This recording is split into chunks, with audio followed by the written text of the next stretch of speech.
How to use hidden sound sets at parties and even live performances. Well, it needs precise, careful handling. The sound input on your mixer must go through line in, entry only. Then, connect your mixer with a hidden sound set through the line out, main out or monitor out jack. There are different versions of namings of these jacks on different mixer models. You need an RCI red and white jacks cable for entry into our subwoofer's backplate, also with red and white RCA jacks, to connect with the built-in amplifier. Then, please check the strength of the signal.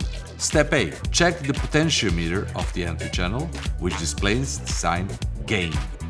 Gain must maximally be on half volume. Step B. The volume adjuster on the plate channel must not be pushed all the way up. Step C. And finally, there is a small button on the mixer named Phantom Power. It serves condenser microphones only and must be switched off. And off you go. Enjoy the party!